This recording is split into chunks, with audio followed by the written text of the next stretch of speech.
Jersey কিনা না দিলে পাগল হয়ে যাও, পতাকার টাকা না দিলে পাগল হয়ে যাও। মুসলমানের সন্তান তুমি কোনোদিন আর্জেন্টিনা ব্রাজিলের সাপোর্টার হতে পারো না। কথা বলেন, রাগ করতেছে?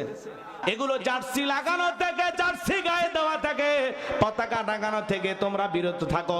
কোন মুসলমানের সন্তান এগুলো করতে পারে না। ওদের মোহাব্বত কলিজার ভিতরে যদি হয়, কিয়ামতের ময়দানে রেডি থাকো। মেসি, নেইমার, রোনালদোর সাথে হাসরের ময়দানে দাঁড়াইতে হবে।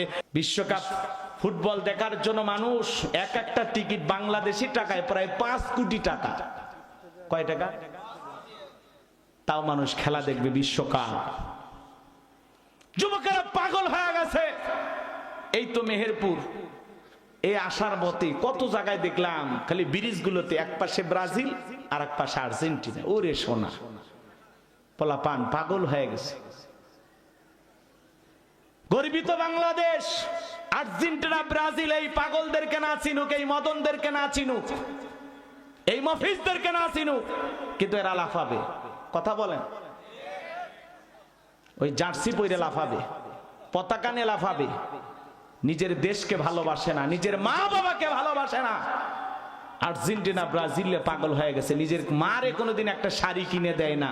সেই ছেলে কিলোমিটারকে কিলোমিটার পতাকা টাঙাইছে আর্জেন্টিনা ব্রাজিলে। কথা বলেন, কয়েক লক্ষ টাকা খরচ করে বাড়ি রং করছে। আর্জেন্টিনা বাড়ি, ব্রাজিল বাড়ি, ফ্রান্স বাড়ি। কথা কয়, নিজের মার লাশ পোকায় খায়। এই ঢাকায় শুনলেন না, 7 দিন মায়ের লাশটা পড়েছিল। ওই কুলাঙ্গার সন্তানেরা দেখতে যায়নি, খবর নেই। বিপদে পড়ে যেতে পারে, প্রশাসনিক ঝামেলা হতে পারে। এই ঝামেলা থেকে বাঁচার জন্য সচিব সন্তান, শিক্ষিত সন্তান, চাকরিজীবী সন্তান মায়ের লাশ পোকা খেয়েছে। এই সন্তানগুলো মায়ের পাশে দাঁড়ায়নি। কি নির্মম জাতি, কি বর্বর জাতি! কোন দিকে গেছে আমার সোনার দেশ? আগামী 20-30 বছর পরে এমন আসবে ঘরে ঘরে লাশ পড়ে থাকবে, কিন্তু এই সন্তানগুলো মা বাবার খবর নেবে না যদি সন্তানকে কোরআন সুন্নাহর জ্ঞান শিক্ষা না দেন। কোন হাফেজ, কোন আলেমের মা বাবার সাথে এমন করবে না। দেখছেন কোনদিন কোন হাফেজ, কোন আলেম, মুফতি, মুহাদ্দিস, দ্বীনের দায়ী কোন আলেম তার মা বাবার সাথে এমন আচরণ করছে? একটা দেখাইতে পারবেন? পারবেন না। কিন্তু হাজার হাজার শিল্পপতি, কোটিপতি, টাকাওয়ালা, সচিব, বড় বড় নেতা রহ রহ পাওয়া যাবে যে মা বাবার খবর নেয় না। চিন্তা করেন, একটা মা মরে লাশ পড়ে আছে 7 দিন, 7টা দিন মায়ের লাশ পড়ে আছে।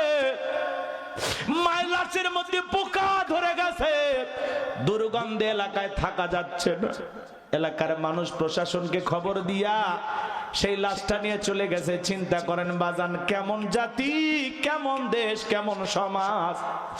একটা মা, যে মা জন্ম না দিলে পৃথিবীর মুখটা আমরা দেখতাম না, যে মা সন্তানটা গর্ভে ধারণ না করলে দুনিয়াতে মানুষ হিসাবে আগমন করতে পারতাম না, যে পিতামাতা এত কষ্ট করে দুনিয়ার জীবনে আপনাকে আমাকে পড়াশোনা করাইলো, মানুষের মতো মানুষ বানাইলো, যে মায়ের বুকের দুধ খাইলাম, যে মা আসলটা দিয়া মুখটা মুছায়া দিল, যে মায়ের আঙ্গুল ধরে ধরে হাঁটা শিখলাম, যে বাবার কাঠটাকে গাড়ি বানায় দুনিয়ার জমিনে চললাম, আজকে শেষ বেলায় সেই মা বাবা সন্তানের দ্বারা সবচেয়ে বেশি অবহেলিত, লাঞ্ছনা গঞ্চনার শিকার। কথা বলেন ঠিক কিনা? হাজার হাজার ফ্যামিলিতে মা বাবাকে বৃদ্ধাঙ্গুলি দেখানো হয়, তাদের সাথে খারাপ আচরণ করা হয়। আল্লাহ বলেন, ওয়াকাদা রাব্বুকা আল্লা তা'বুদু ইল্লা ইয়্যাহু ওয়া বিল ওয়ালিদাইনি ইহসানা। আল্লাহ রাব্বুল আলামিন বলেন, আমার ইবাদত করো, আমার গোলামি করো, আমার দাসত্ব করো, আমার ইবাদতের সাথে কাউকে শরীক করো না। আমার ইবাদতের পর তোমাদের দায়িত্ব হলো মাতা পিতার খেদমত করা, তাদের সাথে উত্তম আচরণ করা, ভালো ব্যবহার করা। দয়ার নবীজি বলেছেন, হুমা জান্নাতুকা ওয়া নারুকা, তোমার পিতা মাতাই তোমার বেহেশত গেছ তোমার পিতা মাতায় তোমার দোজক।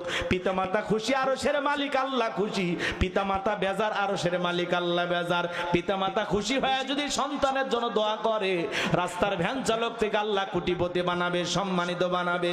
আর পিতা মাতা যদি বদদোয়া করে, অভিশাপ দিয়া যায়, হাজার হাজার কোটিপতিকে আল্লাহ রাস্তার ভিক্ষুক বানায় ছাড়বে। কথা বলেন ঠিক কিনা? এজন্য পিতা মাতার অবহেলা করা যাবে না।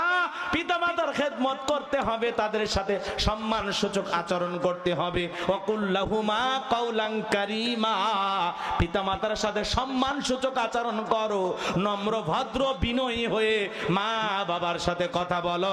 যুবক, মা বাবার দিকে চোখ রাঙানো যাবে না। জার্সি কিনা না দিলে পাগল হয়ে যাও, পতাকার টাকা না দিলে পাগল হয়ে যাও।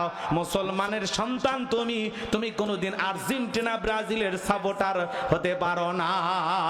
কথা বলেন। রাগ করতেছে? কি জার্সি পরে লাফায়? এ মুসলমানের সন্তান, এগুলো জার্সি লাগানো থেকে, জার্সি গায়ে দেওয়া থেকে, পতাকা টাঙানো থেকে তোমরা বিরত থাকো। কোন মুসলমানের সন্তান এগুলো করতে পারে না। ওদের মোহাব্বত কলিজার ভিতরে যদি হয়, কিয়ামতের ময়দানে রেডি থাকো। মেসি, নেইমার, রোনালদোর সাথে হাসরের ময়দানে দাঁড়াইতে হবে। মুসলমান নয় যারা অবৈধভাবে বাচ্চা জন্ম দেয়, এরা কখনো মুসলমানের সন্তানদের মডেল আদর্শ হতে পারে না। তোমার আমার মডেলকে একটু অপেক্ষা করো, সামনে গিয়ে বলতেছি, বুঝাইতেছি। আমি যে কথা বলতে চাচ্ছিলাম বাজান, নবীজির হাতে এক পেলা হাউজে কাউসারের পানি পান করলে জান্নাতে ঢোকা পর্যন্ত আর তৃষ্ণা লাগবে না, তৃষ্ণা মিটে যাবে। বলুন সুবহানাল্লাহ। এখন পানি চাইলেই পাওয়া যাবে না, কাজ করা লাগবে। কথা কয় না, কথা কয় না। কি করা লাগবে? বোঝেন নাই, বোঝেন নাই? ঠান্ডা পানিতে ওযু বানায় নামাজ আদায় করতে হবে। হঠাৎ করে নামাজ পড়লে এলাকার কিছু পুরাতন মুসল্লি থাকে, এরা আবার বলে সূর্য কোন দিক উঠছে, উত্তর পাড়ার বাসা দিকে মসজিদে নামাজ পড়বি না, 2 দিন পরে সাইরা দিবি, এরকম বলে কিনা? ওদেরকে বলতে চাই, চাচা সাবধান, দাওয়াত দিয়ে তো 5 জনকে মসজিদে আনতে পারেন না। হঠাৎ করে একটা লোক নামাজ পড়া শুরু করছে, 2 দিন পড়ুক আর 2 উক্ত পড়ুক, এটা এর ব্যাপার। এই লোকটারে যে সমালোচনা করতেছেন, কথার আঘাতে তীর ছুটতেছেন, আল্লাহ না করুক ওই লোক যদি পরের দিন থেকে মসজিদে না আসে, আল্লাহর কাছে কি জবাব দেবেন? অতএব কোন নামাজিকে কষ্ট দেয়া পারলে দোয়া করেন যে ভাতিজা তুমি নামাজে আসছো, দেখে দিলটা ভইরে গেছে। আল্লাহর কাছে দোয়া করি, আল্লাহ যেন তোমাকে মৃত্যু পর্যন্ত জামাতের সহিত নামাজ পড়ার তৌফিক দান করেন। আপনি দোয়া করেন, কথা বলেন। আপনি নামাজ পড়ে বলেন যে ভাতিজা এই বুড়ি পোতা বাজারে 1 কাপ চা না খায় ছাড়বো না, এই মোড়ে বসে 1 কাপ চা খা। আসরের নামাজ পড়ে 1 কাপ চা খাওয়ান, বুকে টানেন, আদর করেন। ঘৃণা নয়, ভালোবাসা দিয়ে মানুষকে কাছে টানতে হবে। কথা বলেন ঠিক না? দাড়ি রাখলে সমালোচনা আছে না নাই? দাড়ি রেখে বউ নিয়ে ঘুরতে গেছে, ভাবি আসসালামু আলাইকুম, সাথে চাচার খবর কি? বউ বাড়িতে এসে রাগ করে, তোমার সাথে বাইরে যাওয়া যায় না কেন? কয় আমার ডাকে ভাবি আর তোমার ডাকে চাচা। যেই বউ নবীর সুন্নত দাড়িকে মহব্বত করে না, ওই বউ আপনাকে 100% ভালোবাসা দিতে পারে না। কথা বলে ঠিক না? এই দাড়ির ভিতরে আছে মদিনাওয়ালার প্রেম। পৃথিবীর সকল নবীদের মুখে দাড়ি ছিল, জুব্বা খোলা যায়, টুপি খোলা যায়। দাড়ি এমন একটা স্পেশাল সুন্নত, 24টা ঘন্টায় লাগিয়ে থাকে। সুবহানাল্লাহ। এই মুসলমান, মহিলার মুখেও দাড়ি নাই, পুরুষের মুখেও দাড়ি নাই, তাহলে কি হইল? কথা কয় না, হইল? হইল? দাড়ি ছাড়া পুরুষকে মহিলার মতোই লাগে। দাড়ি হলো পুরুষের সৌন্দর্য, দাড়িতে পুরুষকে ভালো লাগে, খ্যাত লাগে না, স্মার্ট লাগে না। অনেক নারী পুরুষের দাড়িটাকে অপছন্দ করে। তরুণ যুবক যারা বিয়ে করনি, মনে রাখবা, কোন নারী যদি তোমাকে দাড়ি থাকার কারণে আনস্মার্ট খ্যাত মনে করে, যেই নারী নবীর এই সুন্নত দাড়িকে অপছন্দ করে, ওই নারী তোমার বউ হওয়ার যোগ্যতা রাখে না। কথা বলে ঠিক কি না? যে নারী দাড়িকে অপছন্দ করে, ওই নারী পুরুষের বউ হতে পারে না। কথা বলে না কেন? ওদের জন্য হিজড়া মার্কা পুরুষ দরকার। হিজড়ে ওইও যা ওইও তাই,